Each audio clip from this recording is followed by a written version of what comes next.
ফকির দোয়া করছে কি হায়াত বেড়ে যায়। তো বুঝে থাকলে বলেন তো হিসাবে কয় বছর হায়াত বাড়ার কথা? টাকা দিছে, জোরে বলেন টাকা দিছে। আল্লাহ কোরআন বলে মান জাবিল হাসানাতি ফালাহু আশরু আমসালিহা। বান্দা আমারে এক দিলে আমি তোরে এক দেব না, যদি দেই একের বিনিময়ে 10 দিব।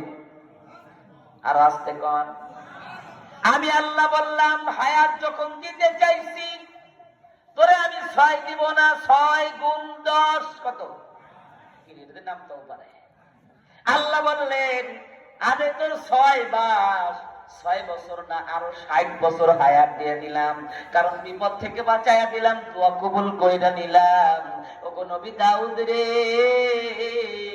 as-সাদকাতু রাদ্দু মিনাল বালা শাদ্দু মিনাল বালা।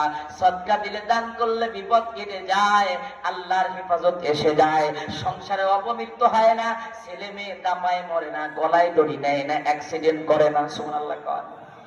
আমি আল্লাহর পক্ষ থেকে জানালাম যারা দান করবে আমি আল্লাহ তাদেরকে দান করব, শুধু দান করব না, দুনিয়াতে হেফাজত। এবার আপনারা বুঝে থাকলে বলেন তো সেই আল্লাহর দয়া আজও আছে না নাই? কোরআনের বর্ণনা কি শুধু ওই ব্যক্তির জন্য ছিল না, এখনো আছে?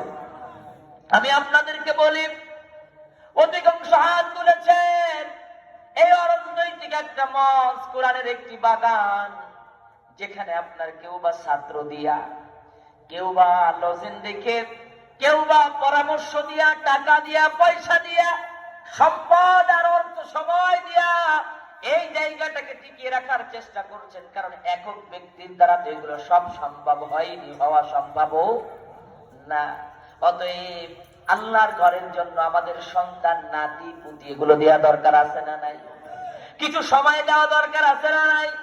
তাদেরকে পরামর্শ দিয়ে স্বপ্নের দিকে এগিয়ে নেওয়ার দরকার আছে না নাই? মুসলমান শুধু যদি এটা হয়ে থাকে, আল মুসলিম আকুল মুসলিম, আল্লাহর নবী বলেন একজন মুসলিম আর একজন মুসলমানের ভাই। কোরআন বলছে ইন্নামাল মুমিনুনা ইখওয়াতুন ফাসলিহু বাইনা আখাওয়াইকুম। মুসলমান মুসলমানের প্রিয় ভাই হিসাবে একজন আর একজনের জন্য নসিহত করবে, আর একজনকে সৎ উপদেশ দিবে। আমি গুনাহগার জাফরি আপনাদেরকে জানাতে চাই, আল্লাহর কোরআন বলছে ইন্নাল্লাহা ইউকরিদুল্লাহা করদান হাসানা। পৃথিবীতে এমন কেউ আছো আমি আল্লাহরে নিয়ে একটু ধার দিবা, ধার দিলে দুনিয়াতে 10 গুণে ফেরত পাবা। কথাটা কার? আল্লাহ তাআলা এই বলে আপনাদেরকে বললেন আজকে প্রতিপক্ষ আপনাদের খুব অল্প পরিসরে হাত পেতেছে।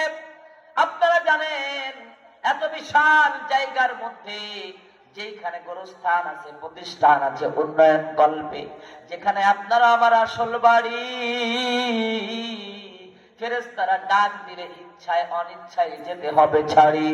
কাদের চোখের জলে আমার হবে পরিত্রাণ, কোন জমিনের মাটি আমার হবে গোরস্থান। জোরে বলেন ঠিক কিনা?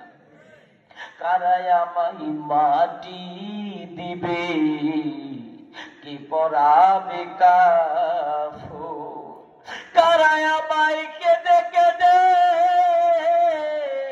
করে দিবে দাফন, কোন কারণে করবে ক্ষমা আল্লাহ নিরঞ্জন, কোন জমিনের মাটি আমার হবে গোরস্থান। জোরে বলেন ঠিক না? ঠিক।